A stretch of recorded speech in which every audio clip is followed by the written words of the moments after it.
What's up, everybody? So, I'm going to make a brief video talking about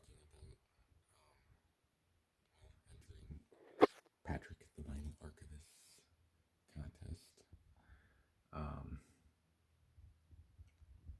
there's a lot of wallflowers, okay, that I tend to gravitate towards lesser known material sometimes.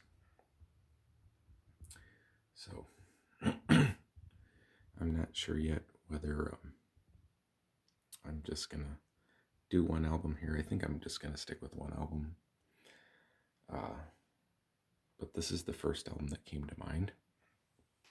Incidentally, this is the first album that I heard by this group in its entirety. I used to subscribe to a CD club when I was much younger, actually a couple different ones. And I discovered this band when I was 14. I got this particular CD in the mail, and it was one that you had to send the card back for if you didn't want it. And I was so taken by the packaging. I was like, oh, this looks great. And I had heard of this band before, right? Well, I fell in love with this CD. And I think, the original CD sounds great. But so I started professionally taking guitar lessons when I was 14, and my guitar teacher was awesome. He's actually part of a band called Einstein's Sister to this day. And really great guy, really fun person, great musician. But he got me into all kinds of really cool music. And at this point, I had already become a Squeeze fan, but then his enthusiasm for Squeeze pushed it. Like, he ended up making me some cassettes of like Prefab Sprout B-sides and Squeeze B-sides.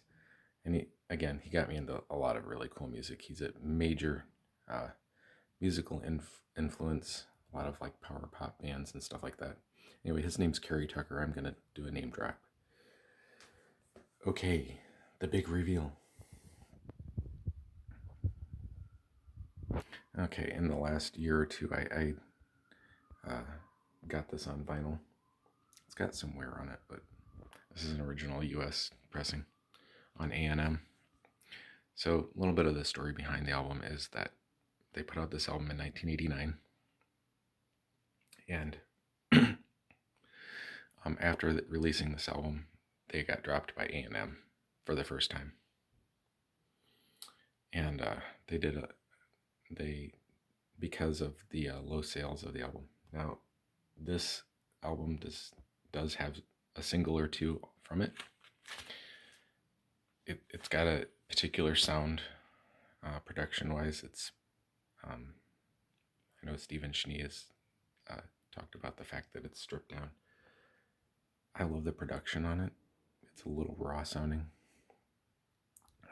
but I think it still has a really slick sound. So yeah, I'm a big fan of the production on this album.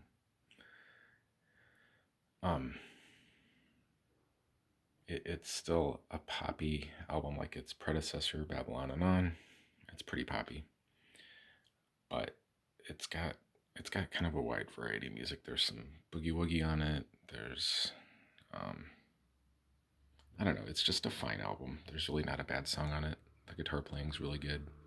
I like the melodies of the songs a lot.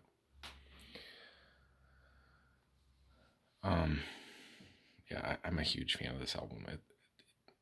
It stands alone in their catalog for me. I'd used to say that it was my favorite, but I don't know, maybe like a second favorite. Anyway, it's a great album. You should check it out.